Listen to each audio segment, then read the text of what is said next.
काहून का झालं? लचकली काहून? काल नाही आई. आई, मला तर वाटून राहिलं का मी अन्याय करून राहिले अथर्ववर. त्याच्या बाबांपासून तोडून राहिले त्याला. खूप रागवलाय तो माझ्यावर. बोलतही नाहीये. जेवलाही नाही ना तू? नाही ना. तो जेवला नाही म्हणून तूही जेवली नाही. हे असं कसं चालेल बल राधिका? आणि हे पाय राधिका, माझा ऐक जरा. हे तुझ्या डोक्यामध्ये काही खूळ बसलेला आहे ना की मी माझ्या मुलावरती अन्याय करते वगैरे, असं काही नाही बरं. हे पाय, या जगामध्ये लेकरावर सगळ्यात जास्त अधिकार तिच्या आईचा असते, कळलं? 9 महिने वाढवते ती त्याला पोटामध्ये, त्याचा भार उचलते. आपल्या आईची नाळ तिच्या पोटातच तिच्या लेकराशी जोडलेली असते. त्यामुळे तिचा अधिकार आपल्या लेकरावर सगळ्यात जास्त असते. आणि अथर्व तुझं लेकरू आहे, तुझं. हो आई, पण आता मला सांगा, तुमचाही यांच्यावरती अधिकार आहेच ना? पण यांचे कान धरू शकता का तुम्ही? हे तुमचं ऐकून नाही राहिले आणि माझा अथर्व माझा ऐकून नाही राहिले. हे पाय राधिका, हे सगळं बाजूला ठेव. आपल्याला अथर्वला सांभाळायचंय, नाही का? तो अजून लहान आहे. त्या मनामध्ये जे काही चाललेलं आहे ना, आपली आई वाईट आहे, हे सगळं त्या मनातून काढून टाकायचंय. त्याला समजलं पाहिजे की आपली आई आपल्यासाठी का का करते, किती काळजी वाहते आपली. आई, पण कोण समजवणार? आणि समजावलं तरी त्याला समजणार आहे का ते? हे पाय राधिका, माझ्या मनामध्ये एक विचार आहे. काय बरं, तुला पटते? पाठव त्याला काही दिवस गुरुनाथकडे. आई, हे काय बोलून राहिलात तुम्ही? अहो, यांच्या जेवणा खावण्याचं काही धड नाही. इष्टाने आता घरात काहीच करत नाही, हॉटेलमधनं मागवते. आणि नाहीच काही तर ही हॉटेलमध्ये जात. रात्रभर पार्ट्या, धिंगाणा, दिवसभर टीव्ही बघत राहते.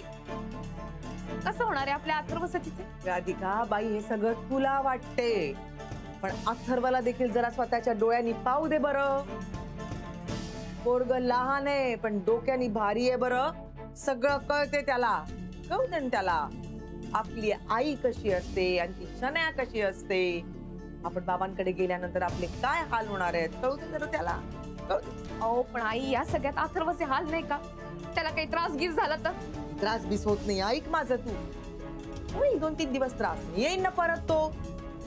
राधिका, पोरग जर सरळ मार्गाने ऐकत नसल तर आपण वाकडा मार्ग अवलंबायचा आणि मग त्याला ताळ्यावर आणायचा. जो न्याय गुरुला तोच न्याय अथर्वला. आई, हे तुमचा तरी विचार कुठे करून राहिले? तुला असं वाटते राधिका, पण मी माझ्या गुरुला एकदम मस्त ओळखते. त्याला कळतंय मी त्याशी बोलत नाही, त्यावर चिडते, त्या घरी जात नाही. वाईट वाटते त्याला, सगळं कळते त्याला, पण वळत नाही. सफरचंदाचे काप नीट परतल्यानंतर त्यामध्ये दालचिनी पूड आणि मध घालून पुन्हा नीट परतून घ्यावं. बटर लावलेल्या ब्रेडवर सफरचंदाचे तुकडे, बदामाचे तुकडे, टुटी फ्रुटी, डार्क चॉकलेट आणि मीठ घालून दुसरा ब्रेडचा तुकडा त्यावर ठेवून वरच्या बाजूला बटर लावून घ्यावं. एका बाउलमध्ये स्ट्रॉबेरी सिरप आणि क्रीम घालून सॉस तयार करून घ्यावा. तयार सँडविच पॅन मध्ये बटरवर ग्रिल करून घ्यावं आणि स्ट्रॉबेरी सॉस बरोबर सर्व्ह करावं.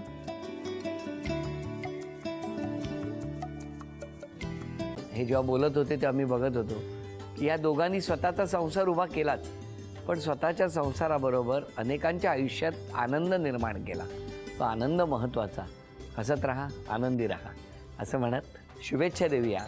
आणि ही झी मराठीकडून भेटवस्तू डेव्हिड तुमच्यासाठी. अभिनंदन. आणि वहिनींना तथास्तू पुणे यांच्याकडून ही पैठणी. अभिनंदन.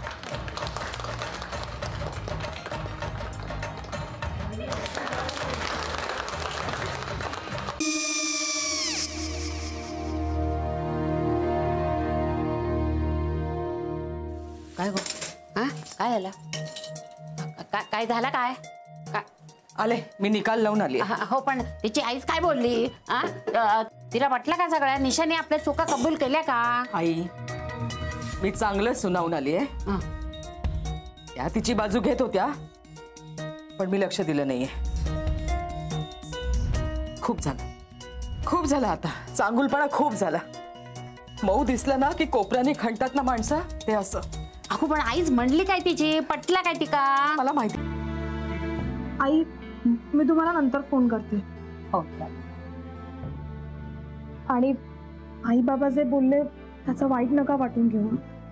सॉरी. सॉरी काय त्या? नेहा आले. आई मी येते. हो काकू येते.